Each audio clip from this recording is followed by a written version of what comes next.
ಬನ್ನಿ, ಇವತ್ತು ನಾನೊಂದು ಚಂದದ ಕತೆ ಹೇಳ್ತೀನಿ. ಇದು ಮಹೇಶ್ ಅನ್ನೋ ಒಬ್ಬ ಚಿಕ್ಕ ರೈತ, ಆಮೇಲೆ ಒಂದು ಮಾವಿನ ಮರದ ಕಥೆ.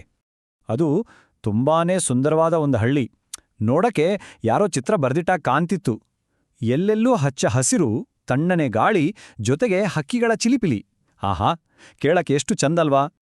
ಸರಿ, ಇದೇ ಹಳ್ಳಿಯಲ್ಲಿ ಮಹೇಶ್ ಅಂತ ಒಬ್ಬ ಮುದ್ದಾದ ಹುಡುಗ ಇದ್ದ. ಅವನಿಗೇನಂದ್ರೆ ಮಣ್ಣು ಗಿಡಮರ ಅಂದ್ರೆ ಪ್ರಾಣಾನೇ. ಅದರಲ್ಲೂ ಏನಾದ್ರೂ ಬೆಳೆಯೋದು, ಕೃಷಿ ಮಾಡೋದಂದ್ರೆ ಅವನಿಗೆ ಇನ್ನಿಲ್ಲದ ಕೃಷಿ. ಹೀಗಿರ್ಬೇಕಾದ್ರೆ ಒಂದು ದಿನ ಏನಾಯ್ತು ಗೊತ್ತಾ? ಅವನಿಗೆ ಒಂದು ಮಾವಿನ ಬೀಜ ಸಿಕ್ತು. ಅದನ್ನೋಡಿ ಅವನಿಗೊಂದು ಯೋಚನೆ ಬಂತು. ನಾನೇ ಒಂದು ದೊಡ್ಡ ಮಾವಿನ ಮರ ಬೆಳೆಸ್ಬಿಟ್ರೆ ಹೇಗಿರುತ್ತೆ ಅಂದ್ಕೊಂಡು ಎಷ್ಟೋ ಕನಸುಗಳನ್ನ ಹೊತ್ತು ಆ ಬೀಜವನ್ನ ಭೂಮಿಯಲ್ಲಿ ನೆಟ್ಟ. ಆದರೆ ಅವನು ಸುಮ್ಮನೆ ಬೀಜ ನೆಟ್ಟು ಕೈ ತೊಳ್ಕೊಳ್ಳಲ್ಲ. ಪ್ರತಿದಿನ ಒಂದು ಪುಟ್ಟ ಮಗುನ ನೋಡ್ಕೊಳ್ಳೋ ಥರ ಪ್ರೀತಿಯಿಂದ ಅದಕ್ಕೆ ನೀರು ಹಾಕ್ತಿದ್ದ. ಆ ಮಣ್ಣನ್ನ ನಿಧಾನಕ್ಕೆ ಸವರಿ ಯಾವಾಗ ಬರ್ತೀಯ ಪುಟಾಣಿ ಅಂತ ಕಾಯ್ತಾ ಕೂರ್ತಿದ್ದ. ಆದ್ರೆ ಒಂದು ದಿನ ಕಳೀತು, 2 ದಿನ ಆಯ್ತು, ನೋಡ್ತಾನೆ ಒಂದು ವಾರವೇ ಉರುಳು ಹೋಗಿತ್ತು.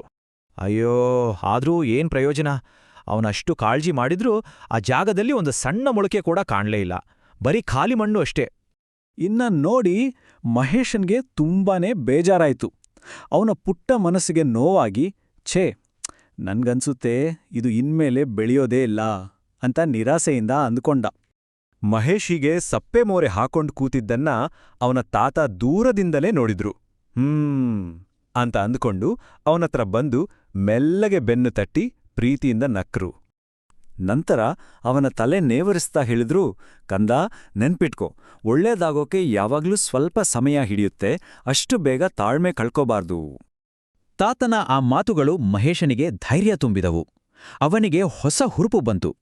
ಸರಿ, ತಾತ ಹೇಳಿದ ಹಾಗೇನೆ ನಾನು ತಾಳ್ಮೆಯಿಂದ ಕಾಯ್ತೀನಿ ಅಂತ ಮನ್ಸಲ್ಲೇ ಗಟ್ಟಿಯಾಗಿ ನಿರ್ಧಾರ ಮಾಡಿದ. ಹೀಗೆ ದಿನಗಳು ಉರುಳಿದವು, ತಿಂಗಳುಗಳು ಕಳೆದವು. ಸೂರ್ಯ ಚಂದ್ರ ಬಂದು ಹೋಗ್ತಾನೇ ಇದ್ರು. ಆದ್ರೆ ಮಹೇಶ್ ಮಾತ್ರ ಅವನು ತನ್ನ ನಂಬಿಕೆಯನ್ನ ಬಿಟ್ಟಿರಲಿಲ್ಲ. ಆಗ ನೋಡಿ, ಒಂದು ದಿನ ಬೆಳಿಗ್ಗೆ ಎದ್ದು ನೋಡಿದ್ರೆ ಅಲ್ಲೊಂದು ಪವಾಡವೇ ನಡೆದೋಗಿತ್ತು. ಆ ಮಣ್ಣಿನಿಂದ ಒಂದು ಪುಟಾಣಿ ಹಸಿರು ಜೀವ ಇಣುಕಿ ನೋಡ್ತಾ ಇತ್ತು. ಅಬ್ಬಾ, ಅದನ್ನ ನೋಡಿದ ಮಹೇಶನ ಖುಷಿಗೆ ಪಾರವೇ ಇರಲಿಲ್ಲ. ಅವನ ಕಣ್ಣುಗಳು ಆನಂದದಿಂದ ಹೊಳೆಯುತ್ತಿದ್ದವು. ಅವನ ತಾಳ್ಮೆಗೆ, ಅವನ ನಂಬಿಕೆಗೆ ಕೊನೆಗೂ ಮೊದಲ ಗೆಲುವು ಸಿಕ್ಕಿತ್ತು. ಆಮೇಲೆ ವರ್ಷಗಳು ಕಳೆದವು. ಆ ಪುಟಾಣಿ ಮೊಳಕೆ ನಿಧಾನವಾಗಿ ಬೆಳೆದು ಒಂದು ಸಣ್ಣ ಗಿಡವಾಯಿತು. ಆ ಗಿಡ ಇನ್ನೊಂದಿಷ್ಟು ದೊಡ್ಡಾಗಿ ಒಂದು ಪುಟ್ಟ ಮರವಾಯಿತು. ಕೊನೆಗೆ ಆ ಪುಟ್ಟ ಮರ ಒಂದು ದೊಡ್ಡ, ಗಟ್ಟಿಮುಟ್ಟಾದ, ಸಿಹಿಯಾದ ಮಾವಿನ ಹಣ್ಣುಗಳಿಂದ ತುಂಬಿ ತುಳುಕುವ ಒಂದು ಅದ್ಭುತವಾದ ಮರವಾಗಿ ಬೆಳೆದು ನಿಂತೇ ಬಿಡ್ತು. ಈಗ ದೊಡ್ಡವನಾಗಿದ್ದ ಮಹೇಶ್ ತಾನು ಬೆಳೆಸಿದ ಮರವನ್ನ ನೋಡಿ ತುಂಬಾನೇ ಹೆಮ್ಮೆಯಿಂದ ಅಂದ್ಕೊಂಡ, ನೋಡು, ನನ್ನ ತಾಳ್ಮೆಯೇ ಇವತ್ತು ನನಗೆ ಈ ಸಿಹಿಯಾದ ಫಲವನ್ನ ಕೊಟ್ಟಿದೆ. ಹಾಗಾದ್ರೆ ಈ ಚಂದದ ಕಥೆಯಿಂದ ನಾವು ಕಲಿಬೇಕಾದ ಪಾಠವಾದ್ರೂ ಏನು ಅಂತ ಯೋಚನೆ ಮಾಡ್ತಿದ್ದೀರಾ? ಈ ಕಥೆಯ ನೀತಿ ಇಷ್ಟೇ: ಯಾವುದೇ ಒಂದು ಒಳ್ಳೆಯ ಕೆಲ್ಸ ಪೂರ್ತಿಯಾಗೋಕೆ ಸಮಯ ಬೇಕಾಗ್ಬೋದು, ಆದ್ರೆ ನಾವು ಸಹನೆಯಿಂದ ಬಿಡದೆ ಪ್ರಯತ್ನ ಪಟ್ರೆ ಮಹೇಶ್ನಿಗೆ ಸಿಕ್ಕಾಗೆ ಒಂದು ಸಿಹಿಯಾದ ಫಲ ಅನ್ನೋದು ಖಂಡಿತ ಸಿಕ್ಕೇ ಸಿಗುತ್ತೆ. ಮಕ್ಕಳೇ, ನಿಮಗೆ ಈ ಕಥೆ ಇಷ್ಟ ಆಯ್ತಾ? ಇನ್ನೂ ಹೀಗೆಯೇ ಮುದ್ದಾದ ಕನ್ನಡ ಕಥೆಗಳು ನೋಡಲು ನಮ್ಮ ಚಾನೆಲ್ ಅನ್ನು ಸಬ್ಸ್ಕ್ರೈಬ್ ಮಾಡಿ. ಈ ವಿಡಿಯೋಗೆ ಲೈಕ್ ಮಾಡಿ ಮತ್ತು ನಿಮ್ಮ ಸ್ನೇಹಿತರಿಗೆ ಶೇರ್ ಮಾಡಿ. ಮತ್ತೆ ಇನ್ನೊಂದು ಹೊಸ ಕಥೆಯಲ್ಲಿ ಭೇಟಿಯಾಗೋಣ. ಬಾಯ್ ಮಕ್ಕಳೇ.